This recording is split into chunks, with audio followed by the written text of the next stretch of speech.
Ay, magandang araw. Muli, ito po ang Iparas kay Paras. Ako po si Eli Saludar. Kasama natin si Secretary Jing Paras. Sec Jing, magandang araw sa iyo. Magandang araw naman po, mga kababayan. Paring Eli, magandang araw sa iyo. At nasa yugto tayo ng istorya ng Pilipinas na magkaroon tayo ng malaking haharapin na problema. Itong pinaggagawa ng Amerika na gamitin naman tayo panglaban sa China, we are again used as a vehicle, as a scapegoat or ikangay parang sasakyan na kakargahan nila ng mga bagay na makakasira di ba lamang sa environment, pati yung pagkatao ng mga Pilipino. Pati yung mga pangangailangan ng Pilipino ay maagawan na sila dahil dito sa tinatawag na proyekto na Pax Silica. Paring Eli. Idudugtong natin yan, Sec Jing, yung sa Pax Silica na sinasabi, ipinindera rin niya ni Pangulong Marcos sa kanyang zona na marami raw trabaho na makikinabang. Pero kung ito kasi okay siguro yan, pero bakit pinatawan tayo ng 12.5% na taripa? Yes. Yung iniluluwas natin sa US. Bakit hindi na ninegotiate? Sana ninegosya. Sige, may Pax Silica kayo rito, pero yung taripa wala na. Pero zero, alam mo, zero tariff sana, no? At first glance, wala talagang study ito. Sunod-sunuran lang, pinuntahan mismo, maliban sa ICC na pinagwarningan si Marcos ni Secretary Marco Rubio na yung mga allies ay mandando na sumunod na i-abrogate or alisin yung ugnayan sa ICC. May kasunod pa na parang tap on the shoulder. Paring Marcos, sabi ni Secretary Marco Rubio, ito, may magandang proyekto. Ito yung panglaban namin sa China sa mga AI, microchips, yung mga iba pang mga technical aspect na China is leading, we will overtake and gagamitin nila ang Pilipinas na maging hub or ikangay maging sentro ng kanilang operation for robotics, AI, mga tayo ng mga factory for microchips and so on. But without studying first the consequence, the needs to be able to set up this factory or itong central station ng project na ito na tinatawag nilang Pax Silica. Paring Eli. Saka yung ngayon ay marami ang nagreklamo, marami na rin pinapalayas doon ng mga ITAS, yung mga katutubo natin kababayan.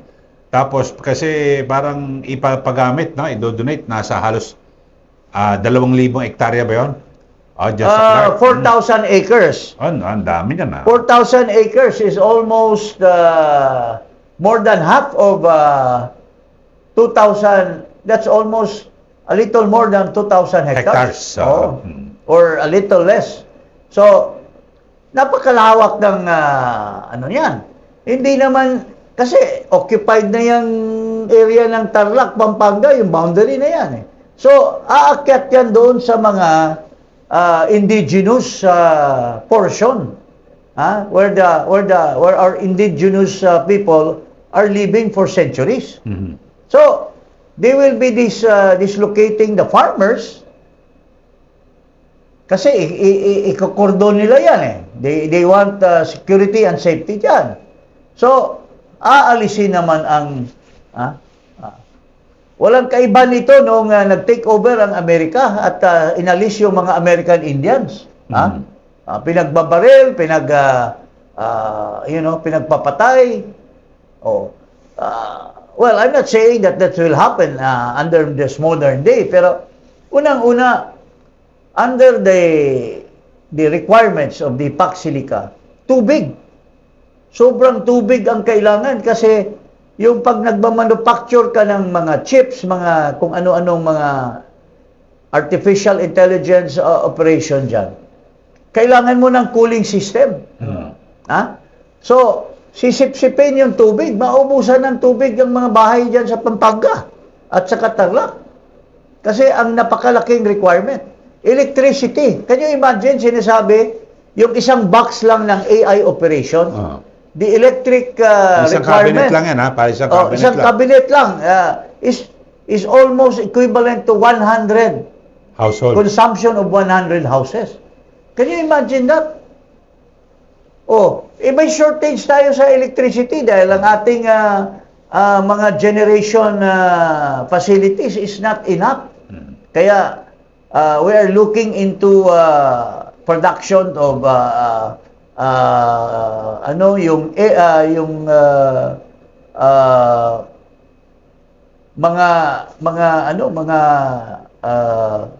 iba-ibang sources of renewable energy. Ha? Mga wind, mga kung ano-ano, ha? Kasi ayaw na natin ng powered by coal. So there will even be talk about using hydrogen or hydroelectric atomic power plant. Atomic Tubig, or nuclear. Nuclear power plants. Yung tinatawag nilang yung mga maliliit mga power plant. Supposed to be safe. Pero paano naman natin gagawin to? Bibigyan ba? Wala pang resibo Magbibigay ba ng kapital ang Amerika? Kasi as of now, at the rate of 2.4% gross ating GDP, we are short of our budget. 6.7 trillion ang mapoproduce lang under a 2.4 baka 4 trillion lang ang magkaka-shortage tayo ng at least 3 trillion. Hihiramin natin 'yan. Baka maubos yung property ng Pilipinas at ibebenta para lang i-cope up yung shortage ng difference ng revenue versus the amount that should be spent in the budget, paring Eli. Tama. Tapos bukod dyan sa kuryente, yung sa tubig matindi rin ng Matindi yan. kailangan dahil sa ang sabi nasa yung facility like this can consume up to 5 million gallons a day. Diyan po sa Tarlac at tayo maubusan tayo ng tubig yan crude pa ang bansa natin. Unlike in other countries that are already operating this kind of technology, they have already converted into other means of producing water. Yung maraming mga technology diyan na yung water hindi magagamit, umiikot-ikot lang. It's in a cycle. Or yung iba, they get water from the ocean, from the sea. Seawater. Pero we are not yet in that technology. Tapos pinagyabang na niya na mangyayari ito, which wala pang infrastructure, wala pang study. And now, scientists are already contesting this. Not to mention the environmental impact na mangyayari dito sa in the aftermath of all this operation. Ang daming magkakaroon, baka we don't even know, magkakaroon ng nuclear dyan, fallout, di ba? So, ito lahat ay dahil sa propaganda, ambisyon, para maagapan niya yung failure niya in the last 4 years. Papasukan tayo ngayon ng proyekto, kunyari, will create jobs. Will create jobs daw. Ano ba sabi ng Pangulo? Parang abot daw ng milyon ng trabaho? Pero Pero iba-ibang sinasabi. Pero pag ang US naman, Japan, sabi nila parang thousands lang. Hundreds of thousands or thousands lang. Libo lang, libo. Oo. Pero ina-exaggerate nitong McCoy Jr., sinasabi, naloko na ba itong pag-iisip nito? Kasi pati gumagawa pa tayo ng rocket, mag-launch ng rocket. Wala na nga pera. Saan kakunin ng pera dyan sa ano na yan? Mayroon bang grant yan? Mayroon bang... At saka yung proyekto ni President Duterte, yung aerospace, office na yan, wala pa namang nakapublish na mayroon na silang dinidevelop yan. Because to create that kind of project or a program, will entail a lot of funding from the government. Unless there is a private... Bakit? Nag-invest ba si Elon Musk dito sa ating bansa? Kasi, kung tuusin, ano bang purpose niyan? For the weather, for the... ngayon, dahil sa technology ng Amerika, technology ng China, ang dami na naglo-launch ng rocket ship. In fact, the biggest is yung SpaceX ni Elon Musk. Pwede naman tayo mag-rent ng space. Hindi naman tayo kailangan pang tayo ang mag-launch ng sarili natin. Malayo pa tayo. We are behind sa mga Asian countries. Sila nga, walang rocket ship na nila-launch Tsaka gastos lang talaga yan. Puro gastos at puro propaganda lang. Kung ano lang ang mga diktal ng kanyang writer, siguro very ingenious or very intuitive or very wild yung imagination ng kung sino man yung sumulat ng kanyang script, sa kanyang dinadagdagan ng mga palamuti para gumanda. Well, Marcos, I salute to you. You are a very good reader. Pero yung binabasa mo, parang sa mga bata yan, yung Aesop's Fable. Yung Aesop's Fable, pwede yung basahin yan. Magaling ka magbasa para mapatulog mo yung anak mo na pinapatulog mo. Pero para sa taong bayan, wala pong epekto yan. Because in the last 4 years, Mr. President, you have not done anything. You have lied to the people. You have caused so much massive corruptions in the country. So, paano naman maniniwala tayo ngayon? And all your speeches, walang resibo, puro propaganda. Tulad ng mga bridges na inaangkin mo, these are bridges has not been built by you. These were built by previous presidents. Siyempre, sa wear and tear, nagkasira, pero ginawa mo lang, inangkin mo na sa'yo. Nakakatawa ka, Mr. McCoy Jr. Huwag ka naman ganon, Mr. McCoy. Paring Eric. Yes, Anong masasabi ito, mo? banggitin ko lang yung sa rocket pa rin. Yung sa rocket. Ito yung para ma-develop daw, yung Philippine space industry, para mabigyan ng pagkakataon yung mga Filipino engineers at scientists, ma-experience yung in rocket technology and launch operations. So, yun lang pala, no? Tapos, nakalagay rito ay supporting satellite development which can improve weather, forecasting, disaster monitoring, agriculture, environmental management, and communications. Mukhang magastos ito, Sec Jing. Iniisip na niya yung yung mga monitoring Pero yung substance, hindi mo pa nga na-produce yung mga plants, mga animals that will provide food to the people. Gusto mo nang i-monitor. Anong i-monitor mo kung wala ka production? Diba? Kasiraan lang talaga nitong tao na ito. I-monitor mo yung weather, maski alam mo pa yung uulan, pero magbabaha naman kasi ghost projects yung mga flood control mo.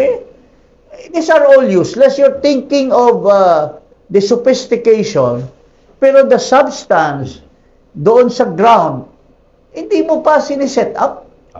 You are lagging behind. Naging agricultural secretary ka na nga Pero nag-give up ka dahil wala kang kakayahan.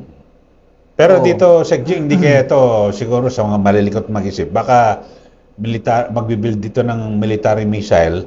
Kasi sa Cagayan alam naman Posible. natin, diyan yung Posible, EDCA, di ba? napag-usapan na yan eh. Yung EDCA, tapos alam mo na, yung para yung space technology, para, di ba, can support Posible yan because, communications, you know why? navigation, surveillance, di ba, yung mga ganun, baka, kasi yung EDCA, di ba, yung nasa Cagayan. Ayun lang yung mga posibilidad na pwedeng maging perception ng tao. Posible yan because, you know why? If they're thinking ng America and several other countries is to anticipate the progress in China in microchips, in artificial intelligence, gusto nilang i-compete. And nakita nila na possibly sa Pilipinas, walang katorya-torya ang ekonomiya diyan, pwede tayong magiging isang vehicle sa mga developed countries. Gagamitin na naman ang Pilipinas. Pero okay sana yan kung walang consequences like environmental, hindi hihigop ng tubig sa mga taong bayan, hindi mag-consume ng solar and electricity to deprive the other users. Pero kung at this stage, bigla ka nang bibira, hindi mo pa sinet up yung infrastructure program mo, yung mga needs mo to provide for this program, babawian mo, aagawan mo ng pasilidad ang taong bayan. Lalo na yung mga farmers, you have to drive them out of this very large area of land. Para lang sisip-sip ka sa puwet ni Uncle Sam. Hindi naman tama yan, di ba? Tsaka yung baka kung hindi nga natin, baka hindi, siguro sa ngayon, hindi pa sa military, pero baka maging rin tayo, pag-initan din tayo ang Pilipinas di ba? Yeah, when you start building, kasi nakita kasi ng Amerika, during the war with the Iranian, parang hindi sila kumpleto ng armaments. Nagtataka sila bakit ang Iran hindi nauubusan. So maybe in the future they want to create a hub in Asia na pwedeng doon i-manufacture yung kanilang mga hardware. Kasi medyo naked sila dito At saka yung Iran, mayroon silang ginawang missile na will reach parang 2,000 miles or 4,000 miles. Layo, So, yun ang purpose nito para gamitin lang tayo, mga kababayan. Sana man lang may pakonsuelo yung 12.5% na taripa sa mga produkto natin na binibenta sa US. Sa mga exports. Ang laki ng taripa niya kasi ang report ay nasa $6.25 billion na halaga ng Philippine exports ang maaaring maapektuhan nitong taripa na ito. Lugi-lugi naman tayo, tapos gagamit sila ng lupain natin dito sa Clark. Tapos yung sa may Cagayan, At saka ang masama nito, paring Eli, bigla lang dumating si Secretary Rubio at saka inanunsyo. Pero prior to that, wala tayong naririnig na mayroon ng niluluto na ugnayan at mayroon ng planning at ang Congress mismo, wala nang kibo ang Congress Ano ba yan? Executive decision lang ba yan o dapat aprubahan ng Congress yan? Well, Senate? it might come as a trade agreement Parang kasi treaty ba, hindi? pinapasok nila na parang negosyo. Pero a business that has so much consequences, which the Congress itself and even the Supreme Court should look into this because it's a wide-ranging program that it affects the lives of the Filipino people.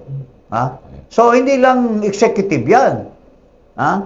Kung si Raulo ang pangulo, ng bansa, hindi makialam yung mga right-minded Filipinos, especially those in the judiciary and in the Congress, talagang malulubog tayo sa putik, mga kababayan.